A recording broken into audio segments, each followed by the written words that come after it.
In an era when there were 1,000 Westerns a year being produced for the big screen and the small screen, there are a few that were outstanding in their efforts to be quality and realistic depictions of gritty meat hook realities of life, especially in the Old West.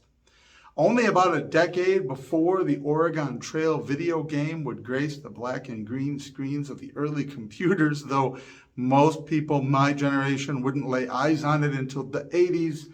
Nevertheless, the Oregon Trail featured in this film the trials and tribulations of headed west and all the dangers therein, introducing a very young Sally Field, including Kirk Douglas, Robert Mitchum, Richard Widmark, 1967, The Way West.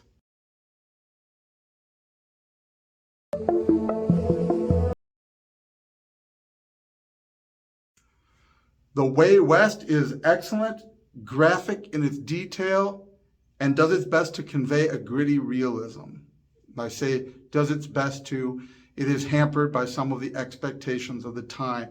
It clearly intends to draw in audiences of the 60s who are accustomed to your traditional good guy, bad guy, clean sort of Western, to draw in general audiences to experience this film and to give it more of a realistic edge without crossing a line that would be harmful to the children viewing or get them into any hot water.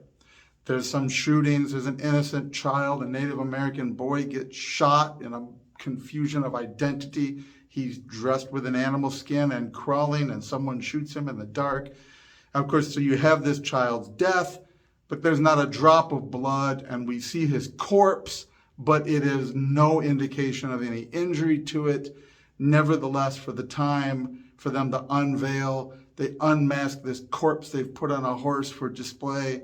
It is really conveying something to the audience of the time without doing it in a graphic way.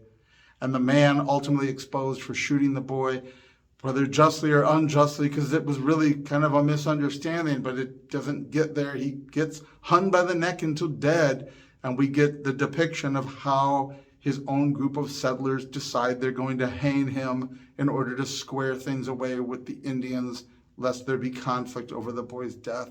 And the man hung, he's already been busy fornicating out of wedlock with the very young girl played by Sally Field, who is now pregnant with his child. These are some really fascinatingly adultish themes for a Western coming out of the 60s. This is the thing I say makes it very gritty. These folks that are moving west, they're living these life and death struggles. They're having conflicts with hostile Indians, but it's not presented in a Lone Ranger-ish sort of way. There's a little bit more, there's a great deal of realism in how it is acted and discussed, though it is not graphic in its visuals or depiction. And so we get a whole assortment of colorful characters, the religious Bible thumper, self-anointed preacher who sneaks along with the group. It's never really clear what training, if any, he's had or what denomination he's part of. We get the guide who is losing his sight. He's decaying away in his ability to do what he has done throughout his life. And he sort of has a bizarre acceptance because his wife, who was Indian, had passed away previously. The senator who's determined to start a new life in Oregon and wants to whip the people all the way there.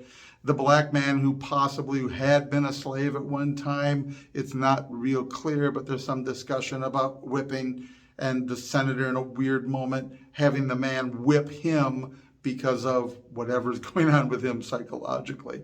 So there's a lot of interesting tidbits in it that watching it, turning it on from the 60s, called The Way West, your expectations of what it's going to be are subverted because it is much more gritty, real, and does the unexpected. It subverts your expectations, as the saying goes, but it does it in a satisfying way, not in a way that is a befuddled mess like so much stuff today. It does it in a way that some of it you don't ever understand what the people's psychology is, but that just makes it more real.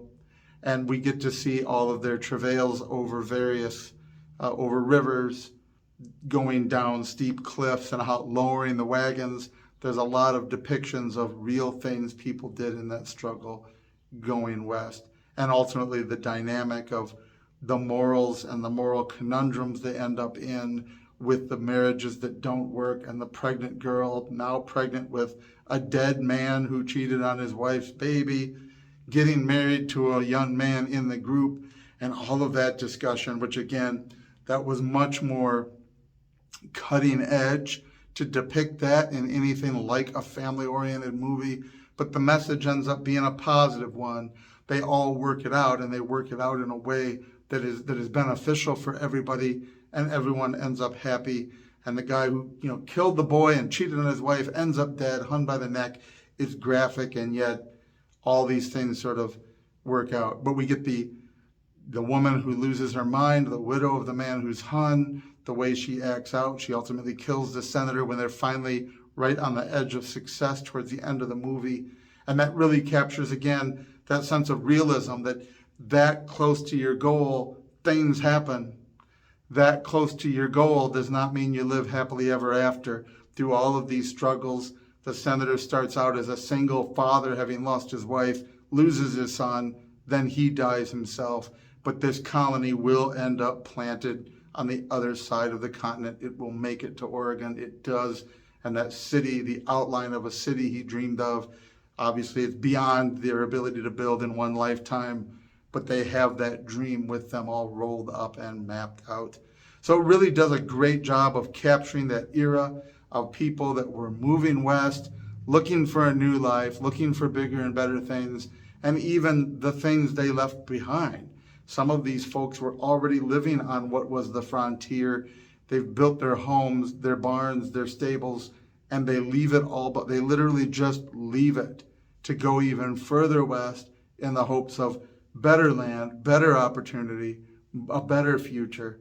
Just amazing the things they struggle against, the things they risk, the suffering they go through. It very much captures the spirit of that era in a way that could be done in 1967 without giving it too much elaborate or graphic sort of content that you would get later on in cinema history.